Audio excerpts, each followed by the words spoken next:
And we're live and on the air, and we're on episode 7 of Total Justice Gaming. This week, we talked to our co host Mark, who recently went on a long travel, participating in, I believe, the Rochester PTC. Yeah, I spent 2 weeks in New York. I went to a couple of Rochester weeklies. I went to the PTC. I have brother in Galway, which is like 3 hours from Rochester, so I was staying over there too during the week, and then spending the weekends in Rochester and hanging out with Sean O'Brien and Kevin Broberg and that whole crew over there in Rochester. It was a pretty good time though. I enjoyed myself, man. Drunk Rock Band was terrific. Thanks to those guys too for putting me up, man. It was really nice to not have to worry about ponying up for 4 days worth of hotel, which for anyone who travels, that's a big part of it. So Yes. it was a good time all around though. What'd you run during your time in locals? The first local I ran, DDT Goro. It went okay. I built it more as something I just wanted to try before DDT rotates. I like Goro a lot. Um, the By the way, I'm broadcasting live from the salt mines. I have Phil Birch yelling at the TV. We have the NFL draft going on tonight, so the Lions just made a horrible pick, and that's classic Lions for us. We took a tight end when we need a bunch of other positions. I got sidetracked, but no, I ran DDT Goro the first weekend. Um, it went really well. I beat Iori, which was the big thing. I needed to beat Iori. That was I knew it was going to be there, and because the tournaments in Rochester, unfortunately were pre-rotation, you had to account for how busted pre-rotation Iori is, communing with the ancients, puts him at a certain level, and then maniacal and treacherous offspring um, make it really easy to multiply the tribs. So it was pretty dumb, but I managed to steal a win with Goro over Iori. Thumbs up. The next weekend was Freeze over Keelik. I wanted to play Water Keelik once. I enjoy him. He's a fun character. But it didn't go well. It was 0-3, and then the final round I played, me and Tim Keefe both agreed to just play our tournament decks for the next day for the PTC against each other just to practice because it was miserable. I mean, my pairings just at that weekly were Dave Wagner's Iori, Earth Omar, and Dave Wagner's Iori as Keelik, which needs some setup to get rolling. So it was stupid. It was miserable. It didn't go very well. I wasn't happy. The next day though was the PTC. Played Kazuya, my favorite character in all the fighting games and such. I wanted to play him before he rotated. It was a horrible, horrible meta, and we're at this point, and I guess I can't hate on playing what's best, I guess, but it's really a bummer to lose two Ioris and Chins, and it's I don't care what people say. It's the decks from Nats, and it's Dave Wagner's deck with a couple of tweaks. It's Scott Sunman's deck with a couple of tweaks. So I was a little salty, and I usually I try and reserve my salts, and I try to not be like, if I lose, all right, we'll move on from there. Luckily, if at least for Iori, everything's rotating. The scary thing about Chin is that nothing's rotating, so you have to build your deck knowing that Chin's going to be there, and you have to have a way to stop him. And the reason that Chin's scary is that everything is post rotation. There's nothing rotating from the deck. It's going to be exactly the same. So the one big thing I took from there is Chin is really nuts, and he's probably the best deck going forward right now until someone finds something that's more busted. But it's hard to tell, and I think Chin is somewhere between crazy good and busted, and I don't know where exactly he's at. What version of Chin was it?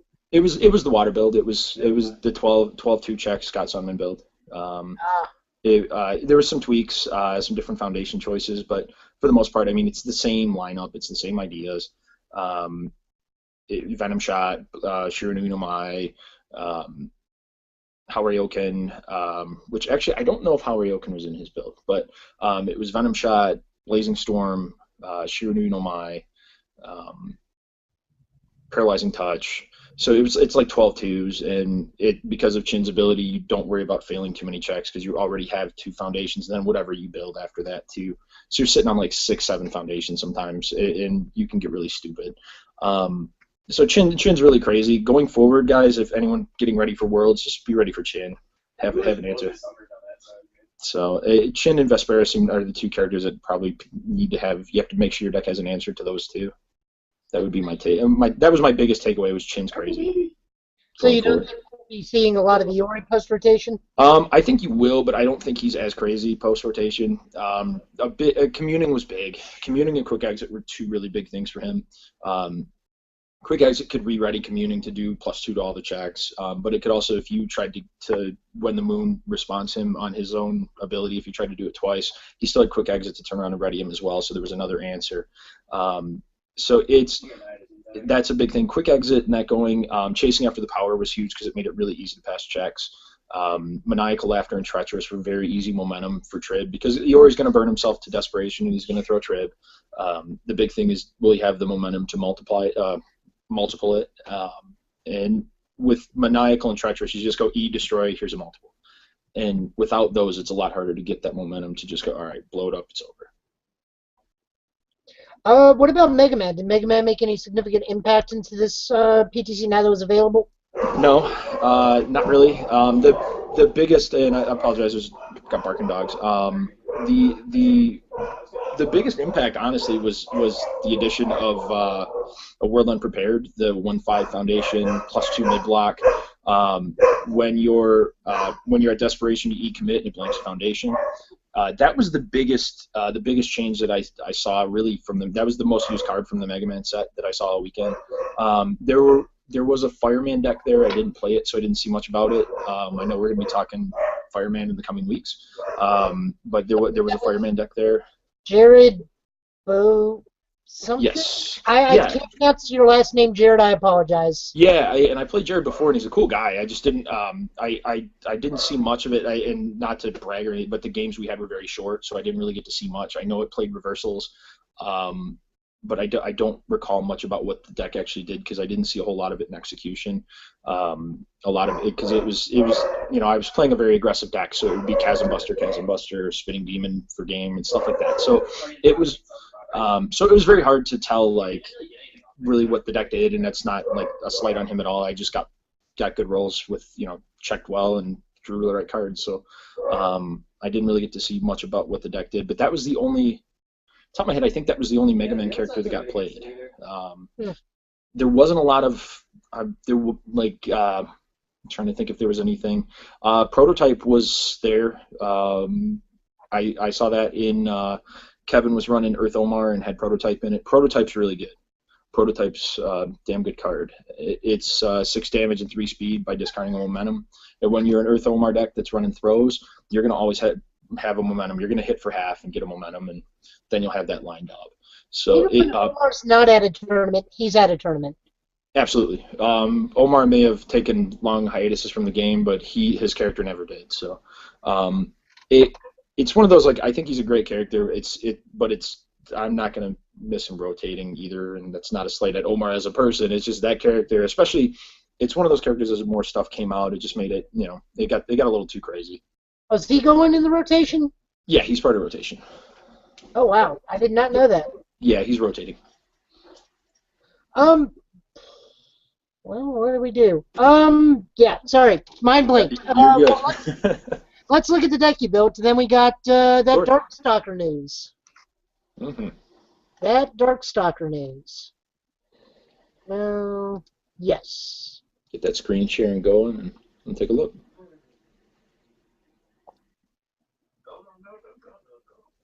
So we got, of course, Daddy Kazuya. I think I remembered everything because I had actually deleted it out of my. I was clearing out, like, not just did I take apart decks and stuff when I got home, but I went through even like UFS Ultra and started clearing out decks, and I deleted this one too. So I think I got everything accurately though, off the top of my head here. As far as the foundation base, it's the standard Chaos Fair. Need to destroy Maniacal Laughter, Treacherous Offspring, Machina Zabatsu Leader, all kind of work together to set up the big multiples for Spinning Demon and Trib. Body of Souls was good with in conjunction a lot with Piercing Howl. The other thing too though is that when I went second, if I had Kazuya ready, so I was throwing attacks on turn 1 if I had him. If I had a 4-diff, I would throw. I think just about every game that I went second, I threw either a Spinning Demon or Yambarai. I was a little more reluctant on Piercing Howls because more people had high blocks. But if I was going second, I was attacking turn 1. There's a couple of things that kind of benefit by taking that risk. Because I'm Kazuya, if I fall behind, I can just blow up the world with Kazuya by stacking a character and blow it all up. I'm never totally out of the game in the Foundation race. So I would attack turn 1, and if you have early momentum, it allows you to, in this case, like go Body of Souls and pick it back up and throw it again on another turn. But it also lets stuff like, say I land a Spinning Demon in turn 1. Turn 2, if I have Yambarai, I can play it and draw a card off of it. The attack lineup, though, nothing crazy. I ran out of the Mega Man stuff. I did run a World Unprepared 4 of. I had quite a few opportunities actually to take advantage of it. One thing that people didn't keep in mind when they were playing against a Trib deck is don't leave me in desperation. And I won some games just from people leaving me in desperation. And that also works with... Sorry, go ahead. Oh, I was just going to say a World Unprepared works the same way. If you get left in desperation, you can take advantage of it. I was actually going to say, how big of an impact did World Unprepared make in your deck versus what it would normally be? It was quite a bit. A lot of it was people leaving me at desperation. And there were spots where I was actually setting up other people's attacks to leave me at desperation because the math would let me kill them back next turn. And World Unprepared was a big part of some of those longer games. I didn't see a ton of them, but when I had longer games, World Unprepared was huge. I think it's a really good card. And when you're looking at Foundation block modifiers, a +2 mid is really good now. There's not a lot of carefrees and stuff floating around. Going into before I get into the attack lineup, I'll talk a little. The assets and actions are pretty straightforward. 2 at Bernstein Stadium. I didn't run Lion Stance. I didn't think it was necessary. I think Bernstein Stadium. Bernstein Stadium helped me get math to get kills. The respond to give a control check +2 was huge. Also, being able to just commit a Foundation to give an attack +2 was real nice, and it works really well with like chasing after the power, where I can commit chasing after the power for it to give 2 damage.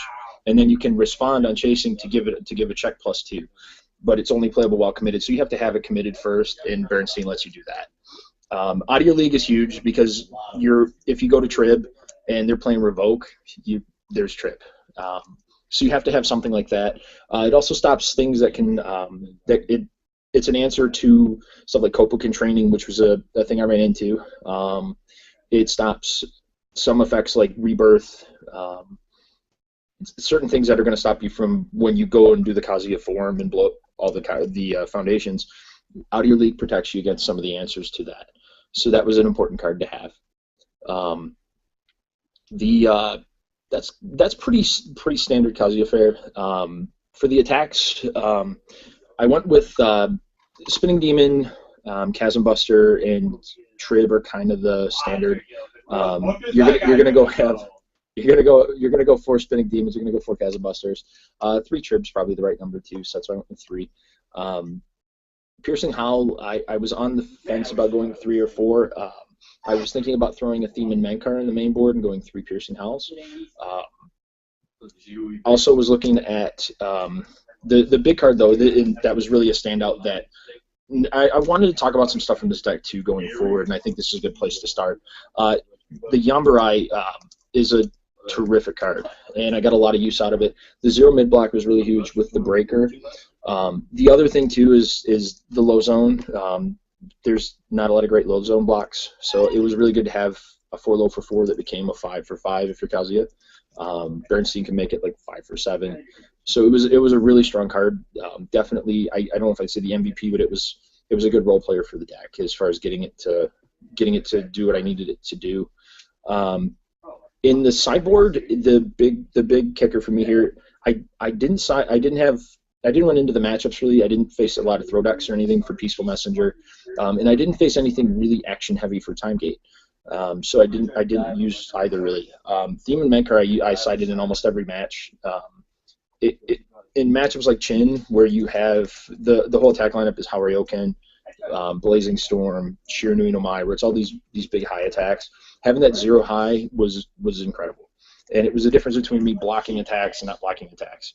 So I kind of regret not putting at least one in the main board and then siding a couple more, but that was not going to make a difference as to whether I won or lost. It was just it was a really strong card, and the 0 blocks are huge when you can find them.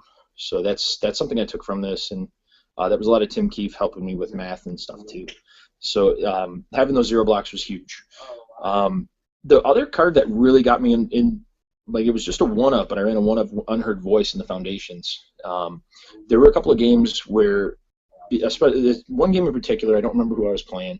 I needed to check 6s to pull off blocks, and I'm down to 1 card in deck, so I used the E on it to grab 2 cards from my discard pile and put them back into my deck, and I grabbed 2 Kazuya's out of my discard pile and threw them into the deck, so that 2 of the 3 cards in my deck were Kazuya's.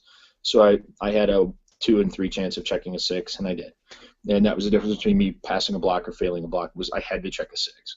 So that card was really big for it, and I'm glad I ran it. It was a last-minute thing. I was kind of back and forth and running it at all, but it ended up being really useful in the matchups that it came in.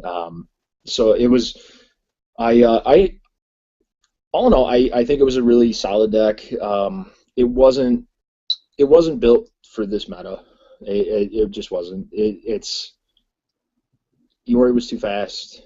Chin was too fast, and I didn't. You can't play a turn. Unfortunately, you either have to play a deck that is entirely built around beating those decks, or you have to play like you have to just, if you can't beat them, join them. Just play Iori and hope you win a coin toss. So it was a little bit of a bummer, but I'm glad I ran it, and like I say, I at least ran it before it rotates. But going forward, it was a bummer that deck that it didn't work out like I had expected, but that happens. So yeah, that's the meta. Gosh, what else do we got? Do you want to take a look at one of the quick decks I've been making while you've been on your long hard? Let's do a little deck therapy. Let's bring up a deck and. What do we got? Oh my God, you've been hard at work. All right. We've got E-Beam. I've got 3 different versions of Fireman. All right, let's grab. Let's see, what do we got in there? How about let's go Proto Man. Proto Man. Yeah, let's do Proto Man. All right. Proto Man, I'm still working on. Sure. And this is when I remember you told me you were working on this, and we can look at it a little closer. Like, we'll just do it live. We got this. Yeah. And then we'll get into that wonderful week that happened later this. I was like, oh no, the box. Here, oh no, the box. Of course, we got Proto Man. Yeah, Proto Man. Self-explanatory. I don't know how many. Because I've got a weird view on the iPad here, I can't read the numbers to tell how. Like, I can see how many you have of each card, but it's not totaling it up. We got a total of 66 cards in the deck. 66. Okay. I like running 7 hand sizes of 66. I like running 7, depending on the deck. In this deck, I would get it I would be 59 cards in a character exactly. So hard to cut on these cards. It sucks. You don't want to cut anything. But now this is where my lack of knowledge of some of the Mega Man stuff still is coming in. Now, are Shield Bash or Proto Buster, are either of them weapons? Shield Bash is a weapon. Okay. Charge Proto Buster is not. It's ranged. Okay. All right. So Weapon Master is probably good at 3. You could go 2. What is Unknown Motives? Is that the one that discards? That's the discard yes. mirror card. Okay. In this case, I would take some of the numbers down. I don't love Fearless if you're not able to do the combo. It's an interesting card, but at the same time, you don't want to half block a whole lot. So you could make it because you can get this to 60. Two prototypes is right. Playboy you probably want it 4 of, and the big thing here with prototype is that when you use either Last Ditch or Superior Technique is a whole different one, and I'll talk about that in a second. But with stuff like Last Ditch Gamble with Proto Man's ability, it's going to put the attack right on top of your discard pile. So Playboy will let you just pick it back up and throw it again. So that's where it gets really good. Like Playboy's a nasty card. The other kicker too, and this is where Superior Technique gets crazy. the way that Superior Technique works is that when you go to throw an attack, I throw Sagaki and then I Superior Technique it out. The Sagaki discards, you draw your 2, and then the Superior Technique discards, so it's on top of your deck. You can then use Playboy to pick up Superior Technique, and then if you have another weapon that you maybe drew off the 2, just throw it, and same thing. So it lets you recycle Superior Technique as well. So Playboy is definitely a 4 in this kind of deck. You could go to, I can't, how many, is it 15 attacks and 3 moons? 18 attacks. 18, is it 18 and 3? 3 18 moons? and 3. Okay. What you want to do, probably cut like 3 Oni low slashes. I like it as like a random 1 of, just to get the numbers right. But with Shield Bash and Sagaki, you have enough weapons that you can really take advantage of it, and Moon. And you're a 7-hander, so you're going to see a lot of your deck. So if you get that to like 1 of, and I think that brings you to exactly 60, I think you have a really solid deck. And what's cool too is I don't, with the exception of Templar, it's not, I guess Sagaki's a little rough, but this is sort of a deck where it's not, it wouldn't be brutally hard to assemble it. And in worst case scenario, if you're trying to do it for players out there, they're trying to do the same kind of deck on a budget, you can make this work. Templar just becomes a couple more foundations, which can help with your checks and give you something more productive too. So you're not necessarily just defensive stuff. It could be something like directing an Empire, maybe. Or contacting, or contacting Hydran, which actually you probably. I don't know what I would cut, but I would probably get contacting Hydran in the main board. 2 copies is probably right. You could go like maybe cut a Made for Speed and like an Iron Will, something like that, and maybe do like 3 of each of those, because you definitely want to have contacting. I'd say 2 of in the main board,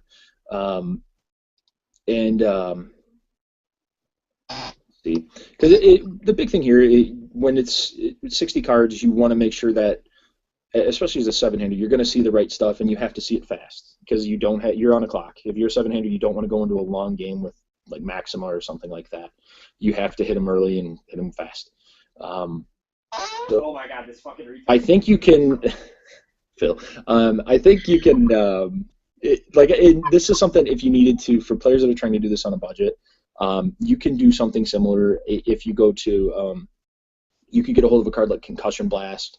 Would work in here.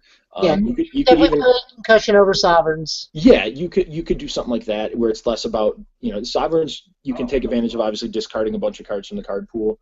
But if you're trying to do this on a budget, Concussion Blast is a good alternative. It's not a super expensive card. Available on RochesterCCG.com if you're picking that up. That's a really good alternative. You could also, if you were trying to make this like a little more on a budget, you could take Templar out and go with Directing an Empire, which is a really good defensive foundation, which can kind of fill some of the void here, because Templar obviously is a very valuable card. So what do they do for Superior Technique? I'm sorry? But what would they replace for Superior Technique? Superior Technique, a little more accessible than Templar. That would be another one. You could throw more defensive stuff. That would be more Weapon Masters. The big goal of Superior Technique, drawing the cards is awesome, but it also helps to keep the card pool clear. And that's a big thing. And what's cool though is that a lot of the stuff like Charge Protobuster and that you can get a hold of very very easily with the tins. So that's a big part of your offense. Sagaki's a little tougher, but that's where you would get into, obviously, Concussion Blast. You could also tweak some of the numbers. Sagaki is probably arguably one of the easier ultras to get a hold of. I agree. It's not as brutal. I randomly found out that I had more than 4 and I didn't know it. So I thought I had a place that I think I have 5 or 6, which, so hey, if you're looking for a trade, hit me up. I'll whore my forum account for trade. Your show too, you get to do it. Yeah, that's right. It's I'm co-host. I can plug a trade on the forums. But Lion Stance is really good. That's one of those, get in touch with the people who have the card and see if they can help you out, especially if you're a newer player, maybe on a trade. If not, they do have the chant packs available through Jesco Games website to get a hold of these. Lion Stance is a really big staple. 90% of decks that have the symbols run it. There's very few exceptions. It would have to be something very specific. Kazuya, for instance, was one that was very specific that didn't run it, but most decks are going to run 2 to 3 copies of this, probably 2. Right. When the Moon is the same way, chant packs, anything you can to get hold of that. That's a really vital card.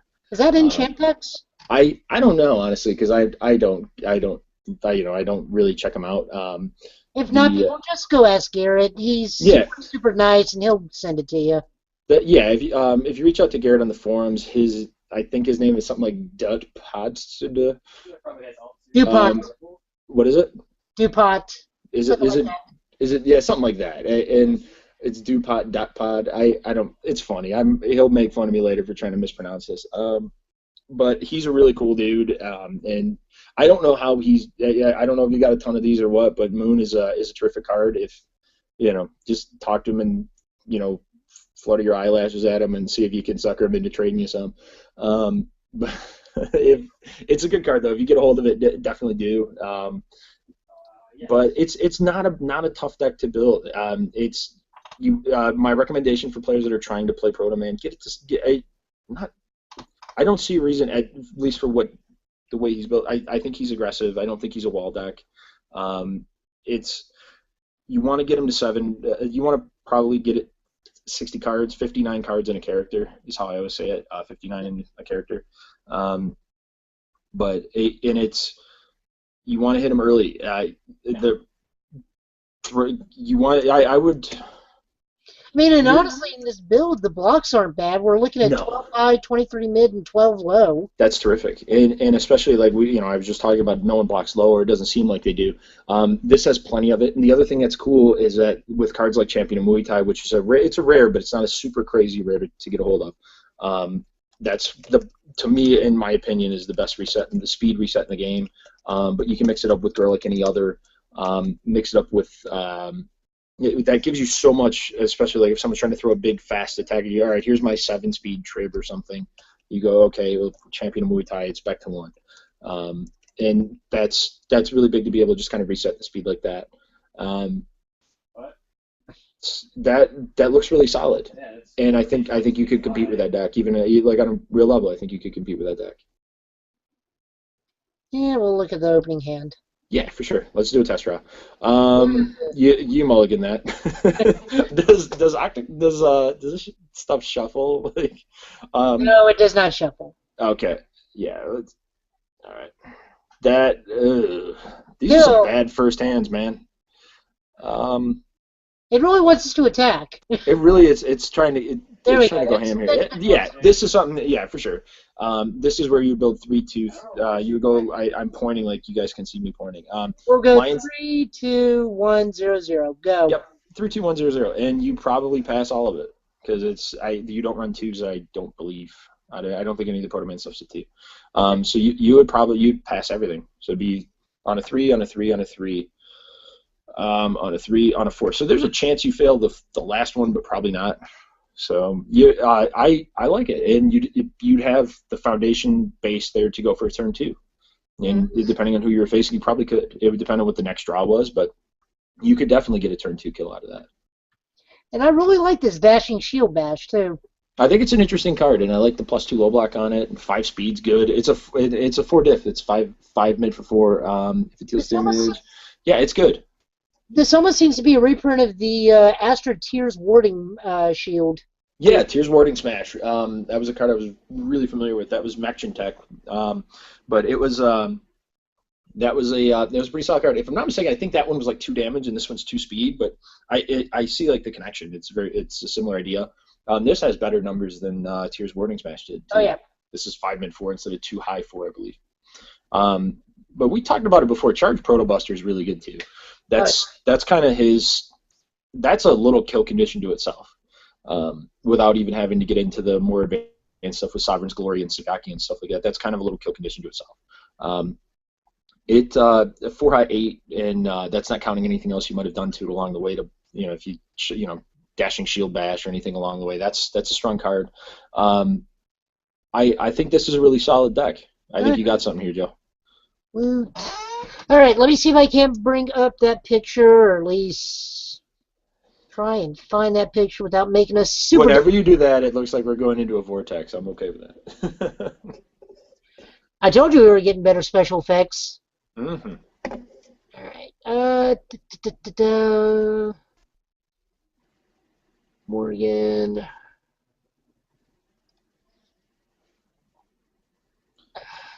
I could Yeah, it's exciting. Well, I'm glad actually, that I they're keep spoiling forgetting. that. It's in UFS Ultra itself. Yeah, the Morgan card. Yeah. Yeah, they randomly. I saw it in there when I was building decks today, and it blew my mind. But it is in there. There we go. There it is. Yep. This is the new Morgan card. It's going to be one of the two tins that's coming out whenever it's Jasco time. So whenever they feel like releasing it. Sit there and talk about it. It's 6 hand size, 26 health. I've already made this joke, but clearly this is going to be what we call the Batman rotation. Makes sense to me. I don't know. I just looked at it as like, do we have affiliations with DC we don't know about? Kind of looks like a TIE fighter.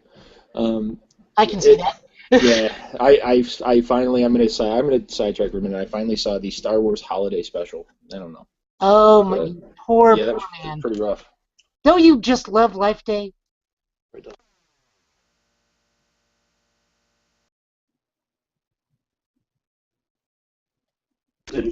Sorry, I had to mute for a second. But yeah, I think it's nice that they decided to spoiler. It gives hope that we're actually going to see these things one of these days. It'd be great. I'm not sitting around going, oh my God, when are we going to get the damn tins? I think they're shooting for July, but I think that's what they're shooting for. I hope so. That means hopefully maybe we'll see it for Nats. But sick burn. But I should. Do you want to talk about this one first, Joe? Before I kind of we'll sit there. We'll sit there and we'll go down the stats. As I said, it's 6 hand size, 26 health.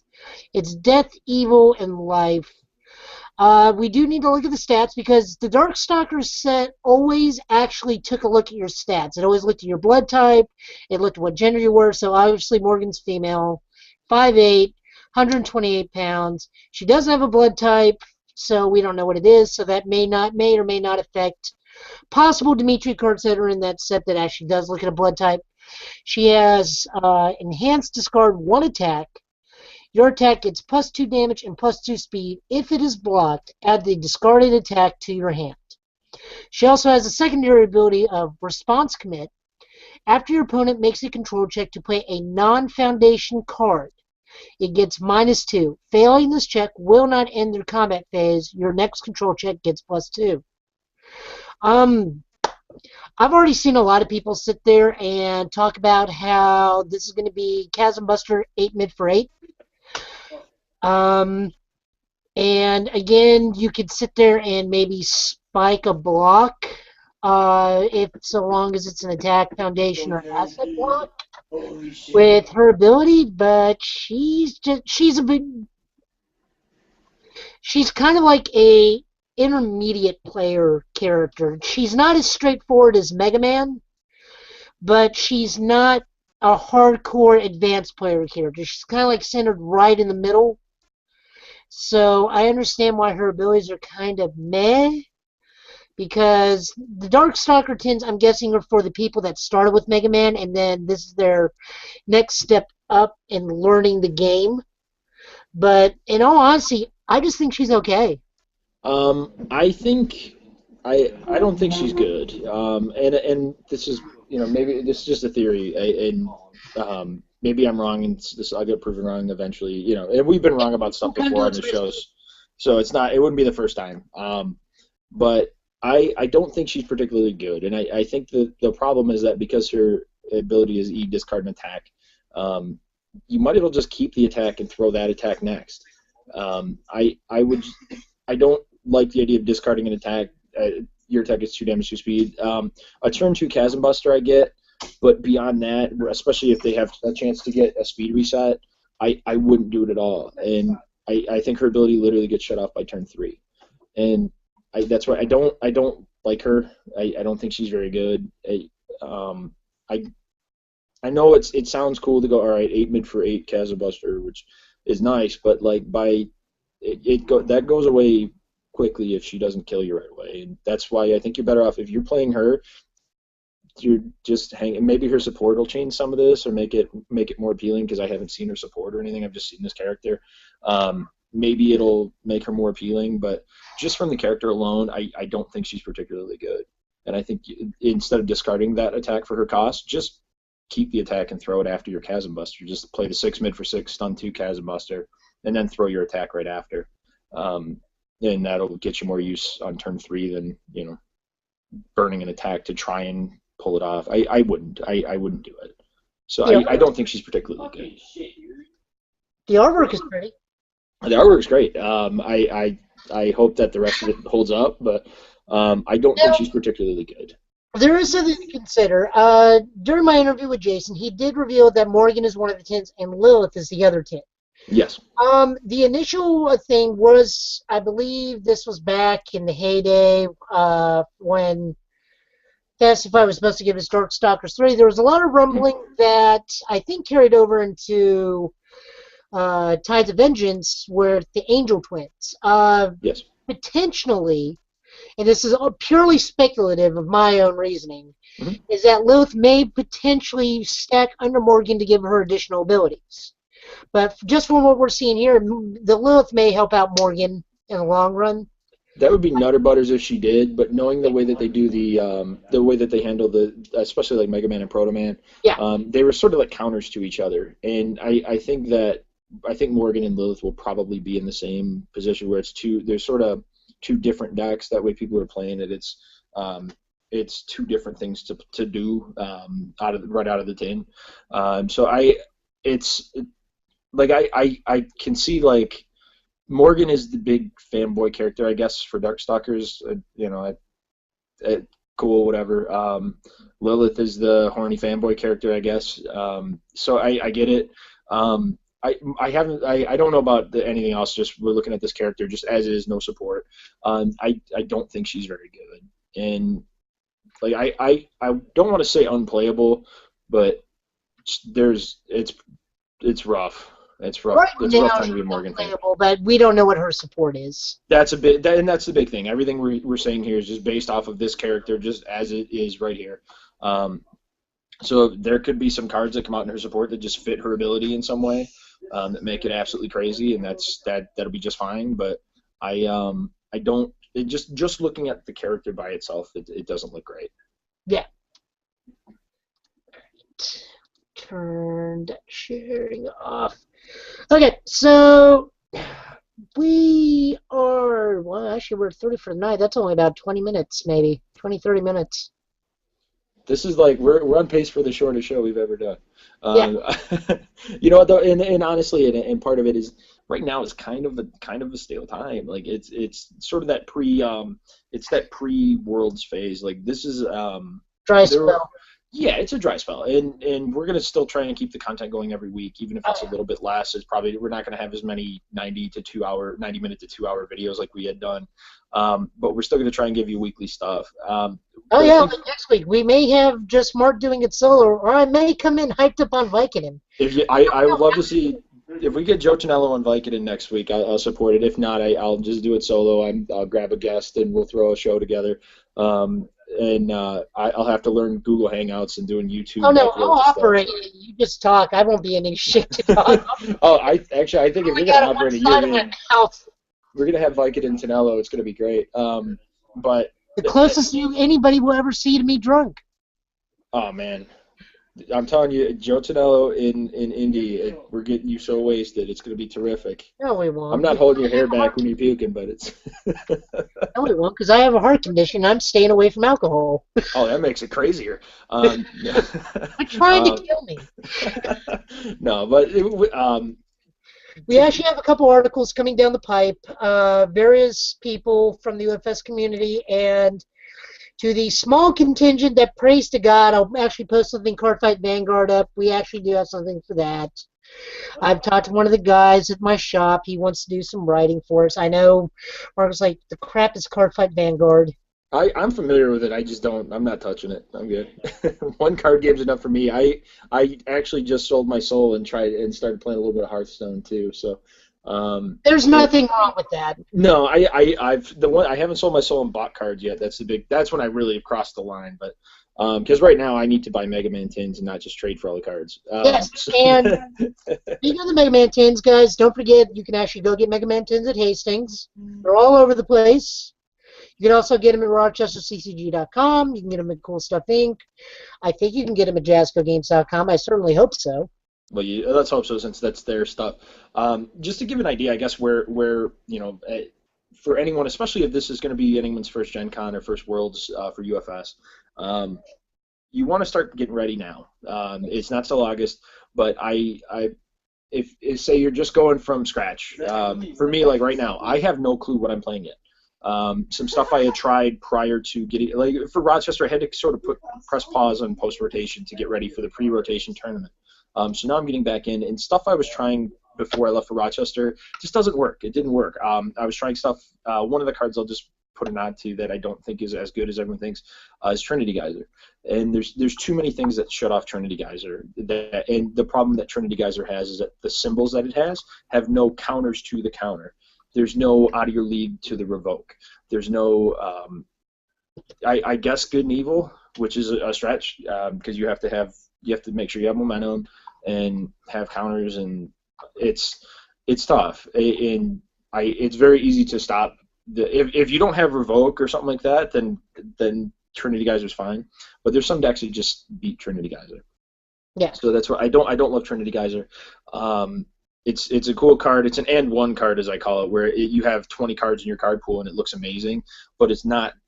You're a revoke or a Kopoken training away from just it doesn't matter. So that's why I'm not as high on that. So I got away from Trinity Geyser builds. I'm trying totally new stuff. I was telling Joe before we went live, I got home Sunday, and I've built 4 decks and messing around with numbers and trying to get things right ever since then. Yes. And that's something I'm gonna do until August. I'll probably know about a month ahead of time what I'm playing, and then start really fine tuning it. And no, go ahead. I was just gonna say if you want to really be, I know some people do. Well, I built the deck the night before. Okay, but generally if you want to be really prepared, build it early, get really familiar with the character you're playing, and it's one thing like if you're gonna change the deck a little bit, that's fine, but be familiar with the character and the play style. Certain characters are very different from others. Like to play Garrett at Nats, it took a long time to get the hang of it because Garrett's a very strange character to play. You want to be familiar with the character, the symbol, the deck, and then from there you're okay. But try the matchups. Can you beat Vespera? Can you beat Chin? Can you beat Iori if he goes first?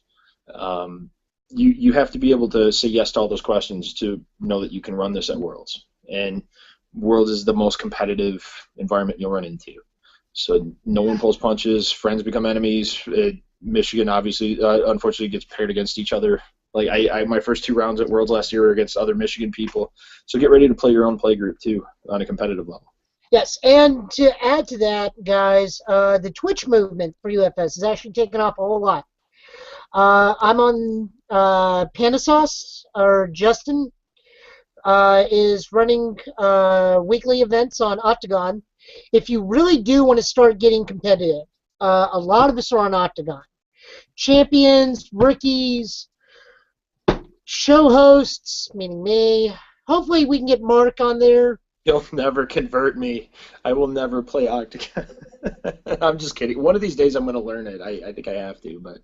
I would hope so. That way, you can just sit there and actually play the builds that we talk about. Right, because I play, like, at least the stuff I bring up on the show is generally stuff that I'm playing in real life. But it's different when you got a larger play group and playing with Alexa and Jeremy and that Phil Birch guy over there. That's all the help you need.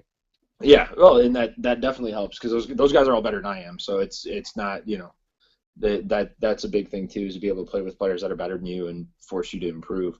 Phil Birch is a scrub, but yes, but Octagon, guys, it's actually a really good program. It's really easy to set up, despite the fact that I can get it set up for about a day and a half. We won't go into that. Yeah, like I said, there's already some match videos out there. A couple of the guys, Jeremy Ray, actually just did a sit down and talk about what cards are good and what decks would be viable in the coming formats. As I said, Panasauce is running a daily Twitch. I think I'm going to try and set up not a Twitch, but a way to hopefully get Octagon to work through Google Plus so I can sit there and once again do another tutorial video on how to play UFS. Though the one with Garrett's doing exceptionally well, so maybe I'll just sit there and solitaire a couple of the decks that we've been building over the course of the show. Fish bowling is important too. When you build a deck, solitaire fish bowling, it's the same thing. Masturbatory UFS, you just play by yourself, do checks, simulate blocks if you have to. Just go, okay, I would probably get attacked this turn, and just to get an idea of what you would normally be doing. Obviously, everything's better when you actually execute it in a game. So definitely play the game as much as you can, whether it's Octagon or in person. But I've always preached reps. So get your reps in, and you'll be fine. Oh, yeah, speaking of Phil, when is Phil doing the next Salt Lab? That's a good question. I don't Phil, know. what are you doing the next Salt Lab? He's got very large headphones on playing League of Legends, so yeah. I'd love to see it come back though, because it was he has no problem stirring controversy, so I'm always okay with that. We're gonna have to wait till Worlds for a new Salt Lab now. I think we do a live show from Worlds too. That'd be nutty. Oh, we'd have to. Yeah, I think that's a good idea. We could just do it from the hotel, all trashed, and see how it goes. But that'd be a good show. Commentaries. We need to do the Jim Ross calls. Yeah, but I think we're headed for our shortest show ever, and that's okay. That's okay. I mean, it's like you said, we're in a short spell. We're not on a full show. We don't have a whole lot of news right now. More leaks will happen, I'm sure, and we can sit down and talk about that. Of course, we have the Darkstalker set review whenever that releases. We have more decks we can build. We have more shenanigans to talk about. Next week, with or without Joe Tonello, I will be there. I'm going to try and scrape up a guest or two and see what we can make happen. It'll give me some reps with Google Hangouts and stuff too. So it's a good thing to know. But nothing in the pipeline. If you guys have anything you want to, any ideas, or if there's any characters you want us to talk about, shoot me a message. You can reach me at !! on the forums. You can also reach me. I'm very open with Facebook for UFS players. If you're a UFS guy, just reach out to me, Mark Wisniewski. I'm friends with about 8 million UFS people, and that's how I do most of my communication with the community is through Facebook. Just leave it on the Total Justice Facebook Gaming. Total Justice Gaming. Leave it in the comments. Comment, like, subscribe Joe Tonello on YouTube, and leave comments right under the video, and we'll address whatever we can. If you have questions or suggestions, let us know, and we'll have no problem helping you out with that. And we'll call that a wrap for tonight. We'll see you guys on the next episode of Total Justice Gaming, with or without me. Slam. Really? Slam? You need to let me know about these things. That way I can actually cut out when you say slam.